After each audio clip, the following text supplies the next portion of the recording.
Ladies and gentlemen, in today's video, I'm inviting Professor Dean Delpeache. Professor Dean is a well-known name in education sector and the field of HR as well. Professor Dean teaches diversity, inclusion, belonging, equity at George Brown College. At the same time, he is heading talent acquisition with one of the prestigious software firms called Fiix Software. Professor Dean has also started his own startup called Strassity, where he does human resource consulting for various clients based out of Canada and North America. In today's video, we will be covering 4 objectives. The first one, we will be discussing about the complete career trajectory of Professor Dean, why and how did he get into HR. Second, we will be talking about the COVID-19, how COVID-19 impacted Canadian job market. There are so many people who lost their job. So Professor Dean will be sharing his own insights and ideas. So these things will definitely help people to get more job opportunity in this catastrophic job condition. Third one, we will be talking about some expats and the people who are planning to settle in Canada, but they don't have any idea about the Canadian job market. They don't have any idea about the resume building as well. People have lots of confusion. So Dean will be busting lots of myths about the resume building as well. And the fourth one, he will be sharing his own ideas about the importance in LinkedIn and how you can optimize your LinkedIn profile, which will give you more job opportunities. So without further ado, let's get going. I am incredibly delighted to see you. Yes, exciting to see you too. Right, you have taken out your time from busy schedule. Right. No problem.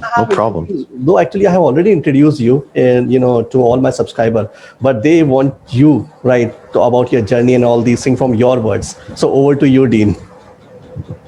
Yeah, absolutely. So, I mean, a little bit about my journey. I grew up in Toronto, Canada, and after I would say, while I was going to university, I'm going to be honest, I didn't know what I really wanted to do. And a friend of mine, he had introduced me to a company that he was working at while I was in school. Okay. And I started working there full-time, actually, while I was going to school. I was going to university at night, and I was in the financial sales industry. And then while I was working in that industry for about 3 years, a friend of mine who was doing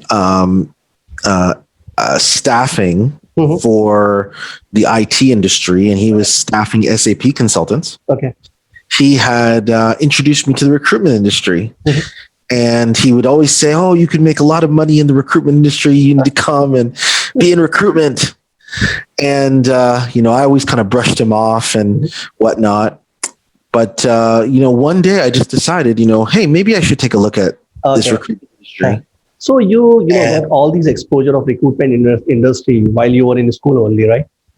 Actually, no, I would say it was more so after school when I started to get the real exposure to the industry. But I didn't really know what recruitment was at all. Until he brought it to my attention. Right? But you already made up your mind that I should make my career in recruitment and staffing and all these things. Well, yeah, I did. Well, after talking to him, that's when I decided that maybe I should pursue recruitment. Okay. And I ended up doing it. Right. And I got into the staffing world. So how did you start your, career, right? When did you cut your teeth? And, what was your first job? Yeah. Well, my real first job was when I was about 15 years old, working in retail. Yeah. But in terms of recruitment, no, my first role was actually working for a staffing company called David Applin in Toronto. Right. And I probably worked in the recruitment industry for about 5 or so years before I switched into the corporate world of HR and recruitment. So it started off in staffing, and then I moved over to corporate. So if I talk about the total years of experience you have more than 15 years of experience in corporate, if you talk about, recruitment, staffing and all these things? So I would say in corporate, I have about now 7 or 8 years of experience. I'd say 7 or 8 in corporate. And then after about somewhere between 5 to 7 in staffing. Okay, that is close to, if I, accumulate all these experience. So you have 15 to 16 years of experience. Yeah, I would say about 15. Yeah, I think 15 years is probably Okay, and what Accurate. changes did you notice in these 15 or 16 years? If we talk about the recruitment and hiring practices, you have noticed because you started your career 15 years back. Yeah, no, yeah, it's a great question. I think the biggest trend that I've noticed is the digitization of recruitment. Because when I was working in the staffing field in the beginning, you could still send your resume by fax. Yes. Right. Back then. Right. And, email was, something people were using, but you could Yes. still send it in those ways. Even And the those are the job portals and all these things were not super active at that moment of time, I believe. yeah, yeah, no, not really. Like, I mean, the only probably real job portal that was out there in existence was Workopolis, maybe Monster, Monster. As well. Though But LinkedIn started in 2002, but even that, all these things were in very nascent stage, right? Even yeah, well, LinkedIn was evaluating at that moment of time. yeah, well, LinkedIn didn't become even really present Yes. until 2007. 2007, right? Yeah, They got some traction and all these things because earlier right, they were not getting traffic and all these things. Though it started right, in 2012, right? They were testing and all these things, right? So that right. moment of time, things were quite challenging. Even not job portals were not separating, as you told me that you used to send across your resume through fax only. So I could Oh imagine the yeah. situation. Yeah, no, absolutely. Absolutely. It was totally different. And even like direct what we called headhunting back then, right? It's not like today. I mean, headhunting back then, you really pick up the phone Yes. and you call somebody, right? And you try to attract them to a job. Now people think headhunting is like using LinkedIn messages, but it's not really the same thing from before, right? So I think the biggest change, as you asked, is the digitization of recruitment. Things Yeah, are quite for sure. easy, right? Reach is quite easy, right? We can talk to recruiters and all these people, right, on this platform through platform, and job portals are quite evolving. They have huge database and all these things. So right now you have been with Fiix, right? Can you give me a brief idea about the Fiix, right? What exactly company is all about? What about its culture, and what is your role there? Yeah, for sure. So first of all, Fiix, we've been around since about 2008. And what we do is we develop a software that is used in what we call the maintenance and asset management industry. And this software is called computerized maintenance management software. And so, a lot of people don't realize because a lot of people don't think about this, but if you look at like a manufacturing plant that has, different types of equipment to build different types of products, in order to keep that equipment running, you need to maintain it. And so you have maintenance teams that maintain that equipment. But typically to maintain, they would use like an Excel spreadsheet and different work orders. So what we did is we created a very robust software that they can use that really helps them to create more efficiency.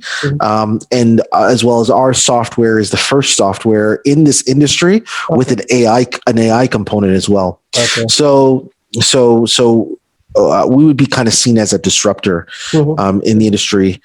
In terms of my role there and what the culture is like, my role there is my title is Senior Manager of Talent Acquisition, but I play two very specific roles. So number one, I'm accountable. I'm responsible for our talent acquisition teams that recruit.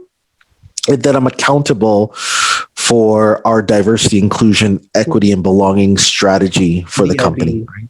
Yes, right. So I'm accountable to both those things. In terms of our culture, I would call it probably one of the best ways to describe it is an open and collaborative culture. It's an environment that we've kind of really built to help people to thrive. So, you're not micromanaged, you're very autonomous. And you have space to do the work that you need to do with support and guidance. And I think that is the key. We really, really try to put people in to positions where they can thrive. Okay, right. And if person wants to apply in Fiix, right, what things he or she should consider while applying for a job, and what type of, apart from hard skills, right, what type of skills you generally try to find out in a person? Yeah, great question. So we have about 6 different values that we truly live by. that are not just values on a website. It's something that we actually use in our interviews, something that we actually work towards. Those values are flexibility, initiative, intelligence, X factor, empathy, and relentlessness. And so it's an acronym for the word fixer. Okay. And yeah, right. And so we look for fixers. I think that's the key. People that really, really want to, who know how to adapt and really want to have a drive to build something great. And that's what we really look for.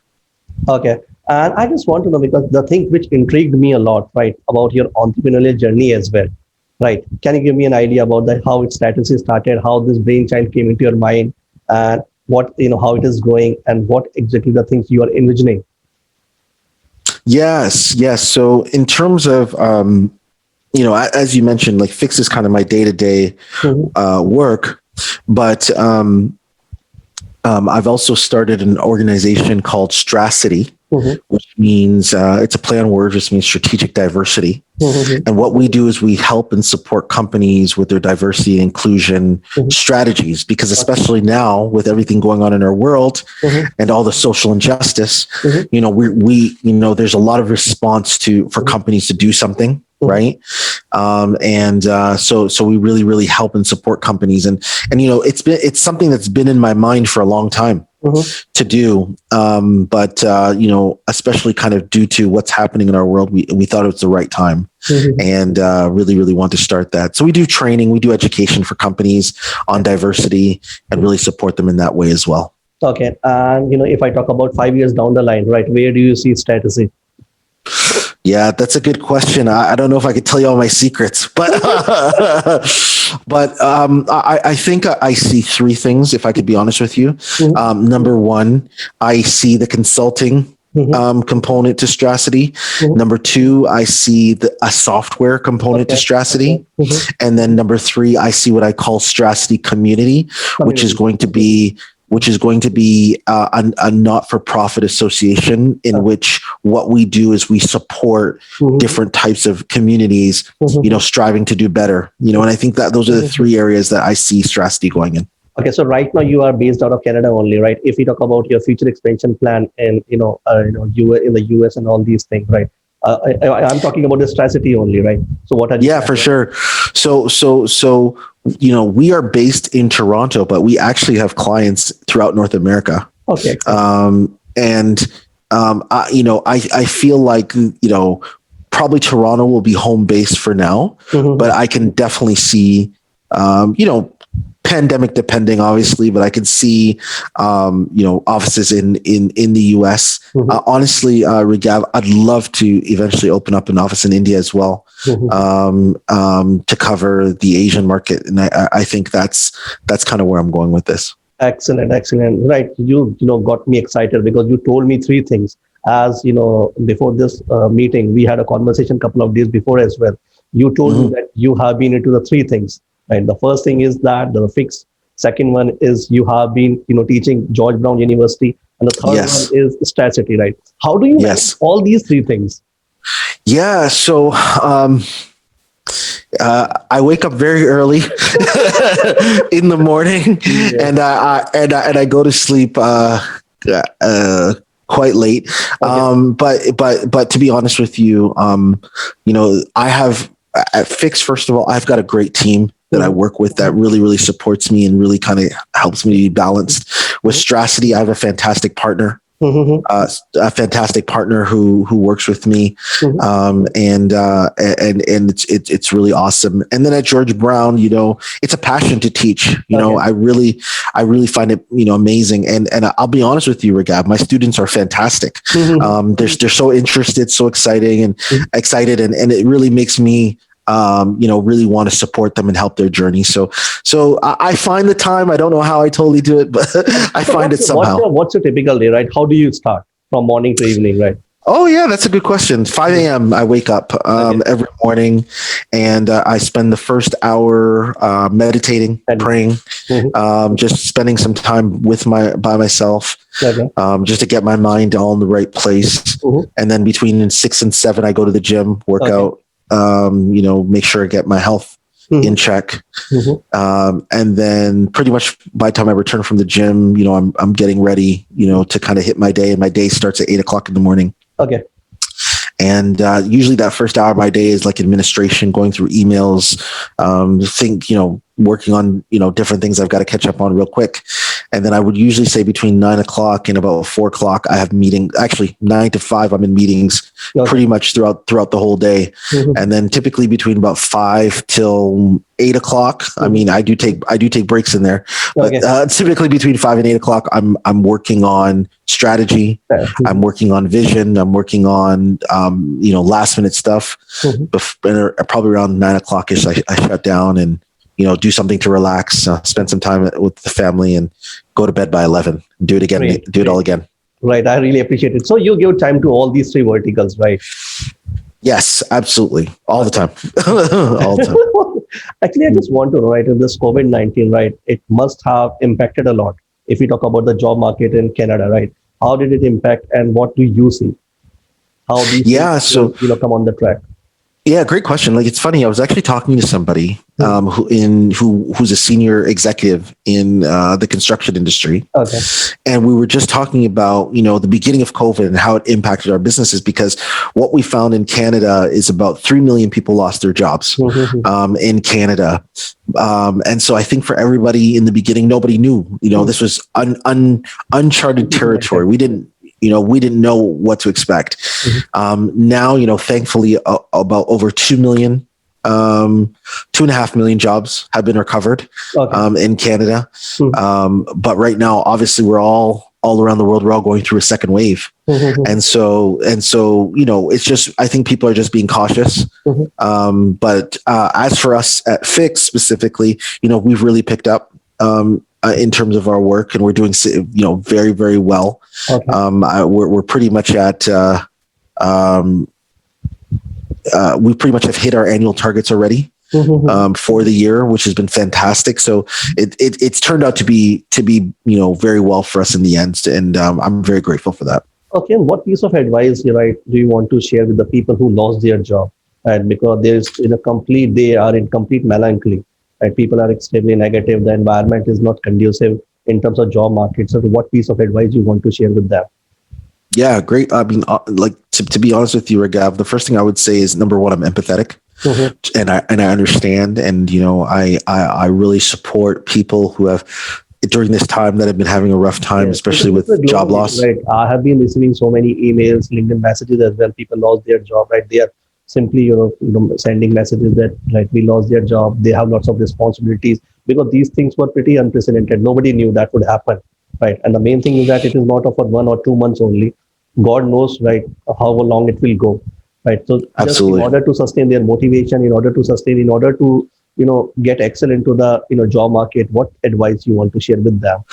Yeah. Number one, know that you're valuable. Know that you are valuable, and know that you are unique as an individual, because sometimes when you lose your job, you feel like you're not valuable, or you feel like, in your mind, you feel like in your mind, that, you're just almost like garbage, right? But that's not the truth, right? You are valuable and you're unique, and someone wants your skill set. It's time for you to kind of figure out what you want to do. So number one, you're valuable. Number two, I would say kind of think about, what you want to do next in your life. Maybe you want to go on a different path than you were going before. Maybe you want to start your own business and be entrepreneurial. Maybe you want to take advantage of what's happening during this time. So I think it's important for you to figure out for yourself what's important to you. And if what that is getting back into the job market specifically, then, I encourage you to start networking with the right people, right? Start to build relationships more than just sending out job applications. Start to build relationships. Start to go back into relationships you had in the past with people that, maybe working now that possibly could refer you into roles, right? And then coupled with that, start applying to the right jobs, and I encourage people to, don't apply to everything. Apply to the ones that are right for you. And then in due time, you'll find that right opportunity. That would be my next question, what you discussed, right? Because if you talk about the job market, lots of expats, right, from India or other Asian countries, right? They move to Canada, they are struggling in their job, right? Because they don't have any idea, they are directionless, right? They simply send across messages to me as well, and you must have received such type of things in your All the LinkedIn time. email, right? We are looking All for the job time. opportunity. So what are the strategies do they follow, right? So they can fetch all these the job things what they are aspiring for. Yeah. So again, strategy number one to me Mm. is know yourself, right? And know what you bring to the table and know your value. Especially if you're coming from another country into Canada, you have to recognize that whatever you did in that other country, it's valuable, right? And you just need to learn how to market what you did wherever you're from in the Canadian market. That's all. Just learn how to market it. So that's number one. Know yourself, know your value, know what you bring to the table. And then number two, kind of as I mentioned, start to build the right networks. So for example, if I'm a software developer, right, and I worked for SaaS-based companies in my other, wherever I'm from, I'm going to try to find every SaaS-based company in Toronto. I'm going to make a list and I'm going to connect with every director of engineering, right? Because I'm going to try to create a network, right? And then after I've kind of done that and people start to accept, my LinkedIn requests, the next thing I'm going to do is I'll go on the job board and see who's hiring. Exactly. Like what of these companies are hiring, right? And then I'll start to build those relationships with these people and even kind of grow my network even more. So if I find 10 companies that I really like, maybe I'm going to start connecting with the developers in all those companies, right? Because it's more about relationship building so that when I eventually apply to the role, right, they've kind of seen my name, right? And they've seen my face through LinkedIn or whatever tool. Everything has already been recognized, right? Sorry, say again? Everything has already been recognized because exactly. Right? That's exactly it, right? I would personally take that strategy versus just applying to every single job. Because then your name's just a piece of paper, right? You don't want that. You want to show people who you really are. And I think you just have to do it in a strategic way. And what about the resume designing practices you should advise to the people? Because as I think 2 or 3 days back when we were having conversation, you told me that in Asian or South Asian market, you generally notice that people make their resume of 3 or 4 pages length, but in Canadian market, right, things are altogether different. Yeah, the suggestions that I encourage people is keep your resume to 2 pages. Number one. Number two, on your resume, especially when you are creating bullet points under each job to kind of describe what you have done, don't let it be about regurgitating your job responsibilities. What you want to do is give value added statements such as, in Q4, I generated $20 million worth of income, whatever those value added statements, or I worked on this project that led to this transformation in the company. Give value added statements on your resume versus saying, oh, I worked in sales or I was a software developer. Everybody can understand that. And I think if you can, shape your resume in such a way that it shows the person looking at it that you've added and contributed value to the companies that you worked at, I think that goes a long way. Exactly. I really appreciated the point what you have mentioned, that you must, mention the values what you have added. Because the same thing, right, I teach all of my mentees, right, whenever you design your resume, never talk about the adjectives, right? Always introduce action words, right? What you have done, right? People love numbers. If you have done something substantial, if you have given some substantial result, mention it. Because all these things, because people don't have any idea what you have done. Right, you have to marketize, you have to portray all these things. So always introduce action words, what you just told me, right? And what about the job portals, various job portals, right, where people should approach and people should upload their resume in Canadian market? Yeah, I think probably the biggest 2 job portals in the Canadian market are LinkedIn and Indeed. Those are probably the biggest 2 job portals where mostly you'll see every job that's posted. And what are your insights about Monster? Monster, I know, they got bought out by another organization. And I, to be quite honest with you, Raaghav, I haven't really been on Monster for a very long time. I'm not saying it's not a good platform to look at. It might be very good. I'm just saying that I personally haven't been on it, right? And then Workopolis got bought out by Indeed, right? So that's why, those are the 2 that I see most of the resumes coming into our applicant tracking system coming from. Those are the 2 platforms. So And I just want to know one more thing, right? Because as we discussed, you told me about the ATS, right? What are the key factors person should consider to make his resume, right? That is ATS friendly. Because I have lots of things about ATS. People introduce lots of things just like graphics or pie Yeah. chart and all these things in their resume. These things, what I personally believe, a big no, right? Because these things are not ATS friendly. What do you think? Yeah, no. To be quite honest, it's funny that you said that because I was about to repeat that exact same thing. Yeah, no. It really depends on the ATS, and I think that because it really depends on the ATS, it's better to keep your resume simple. Keep your resume neat and aesthetically pleasing, but probably in black and white. Simple And chronological resume, right? Which we have been exactly. following. Mhm. Just a simple chronological resume that highlights your experiences and outlines those things. And yeah, probably stay away from the pie charts and the graphs. Although if it gets past your ATS and someone can see it, it might look nice, but it might not get past your ATS. Exactly. So you gotta be careful, right? So yeah, I agree with you on that one. Okay, and I just want to know one more thing, right? Because we discuss about lots of things. I think that this is not a question regarding the recruitment and all these things. If we are discussing about the career progression trajectory of a person, there are two things, right? One is the hard skills, and second one is the soft skills, right? How communication skills are very important in terms of leadership position, and if you are looking for career growth. Well, yeah, communication skills are very important because if we're talking about leadership, you're going to be communicating to teams, right? And not just to teams, you're also going to be communicating to executives, and you need to be able to, come to the table with excellent verbal and written communication skills so that you can confidently, right, express, your mind, your creativity, your thoughts, your innovation at the table. So I think communication skills are very, very important. The one thing I will say though is communication skills are not an accent. And I want to stress that communication skills are not an accent. So some people, especially in Western culture and Western employers, think because someone has an accent, they might not be qualified. That's absolutely incorrect, right?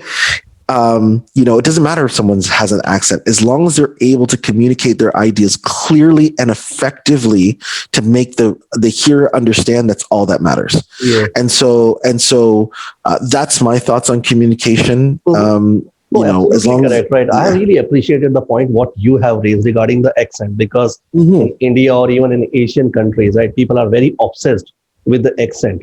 Right, but you just clarified all these things because accent has nothing to do with the communication skills, right? It all depends, because this is not about the basic part. This is the part of geography, right? Because according to geography, accent and all these things changes, right? Wonderful. I just want to know that how LinkedIn is plays a role in terms of job market, because people are looking for a job, they simply apply. So what are the key hacks you want to share with all my subscribers, right? How do they use LinkedIn? What are the insights you want to share with them? Yeah, key hacks. Number one, make sure your LinkedIn profile is optimized. Make sure your LinkedIn profile is your because you got to think about this. Your LinkedIn profile is your personal, professional brand. It has to represent you. Make sure you have a nice picture with a smile if you can. Make sure that, your headline on your LinkedIn profile is accurate. Stick to probably having like one or maybe two titles the most on your LinkedIn headline instead of like 5 or 6 different titles and people don't know who you are. You got to remember what people see in your profile is who you represent, right? As your expertise. So my number one thing is make sure your LinkedIn profile is optimized correctly. And then number 2, make sure you start to build networks in the areas that you want to work in, right? And reach out to people and organizations in the area that you want to work with. And I'll explain why. Because there's nothing better for an employer. Like if you apply to a job and an employer looks up your profile, there's nothing better for an employer to see that you're connected to 10 other people that he's connected to, right? Because that shows that you're in this area of industry. Exactly. So make sure that you network with the right people too. And add all the keywords in which you have been working with. So definitely it will help, right? In LinkedIn algorithm. Oh yes. Well, that's another conversation. The LinkedIn algorithm, because I'll say this real brief. I mean, I've had conversations, right, with people who work at LinkedIn, Lovely. very specifically. Share your insights. And I remember they shared with me some of the keys to their algorithm. It's secret, but I'll share it with you. It's number one. About 5 years ago, you could easily just put like software developer 100 times on your profile, and maybe your name would come up first when we do a search. But what LinkedIn's done to change that is LinkedIn has now required that people endorse you, right? Because that's what the endorsements are for. So people endorse you based upon the skills that you've put in, and instead of your resume rising to the top because of keywords, your resume rises to the top because people are saying that you have worked in this industry, So right? endorsements play a vital role in terms of vital role, visibility of absolutely, skills, endorsements, making sure that you have a summary, a headline, that your experience is filled out. These things all play a vital role in terms of your resume actually rising to the top. If you're actually searching for a career, I do suggest that you do turn on your open to work, because if you turn on your open to work, anyone who has that on, your resume will rise to the top as well. So don't have any idea like how to use hashtag #ONO, right? Because that LinkedIn has introduced, right? Right. The job, they send across email, but they don't have any idea. So that was the wonderful thing you have shared with me regarding the endorsement, because you had a conversation with LinkedIn guys as well, right? So you get absolutely insights. Right? So so I just got lots of ideas, right? So all these things will definitely help to all my subscribers, right? The people who are watching. So I just want to know, right? If you talk about the Corona COVID situation, how these things will, how Canada will recover, and how these things come on, when all these things will come on the track. Well, I honestly foresee. So what I do watch, I'll tell you what I watch, Raaghav. I don't watch the news to see if things will recover. I watch the financial markets and how the financial markets play out. And right now, the markets are actually very strong. The only thing that is not being predictable is the U.S. election, which will tell us. We'll see after that election what kind of happens. But to be quite honest with you, I think that there's a lot of investment. There's a lot of people who want to invest. There's a lot of people who want to, do these things. So I do see things picking up. Even though we're in a pandemic, the market's still strong. Right. And that's kind of what I'm watching, how the market plays out. So I see recovery. I do. I see recovery, and where there won't be recovery are in places where companies decide to automate services. We should be very optimistic, right? Yeah. 100%. Great. So it was 100%, interaction with you. I got lots of insight from your end, right? The things, the knowledge, what you have shared with me, definitely it will help lots of my subscribers. Right. So I got lots of insight. I got complete, career journey. How did you start? Right. What exactly you are doing? You gave lots of insight about the Fiix, how people can apply. Right. People are struggling in their job, how they can recover from the Corona COVID situation. So that webinar, the meeting what we had, definitely it will help lots of people. Right. You gave importance about the communication skill, leadership qualities. Share the LinkedIn hacks, what you learned from the LinkedIn guys as well. So I really appreciate it. I really not a problem. Right. And, I want to say this for Gav. I've really appreciated you taking your time, especially as an interviewer, but most importantly, as we talked before, and I know your heart, you really want to support your subscribers.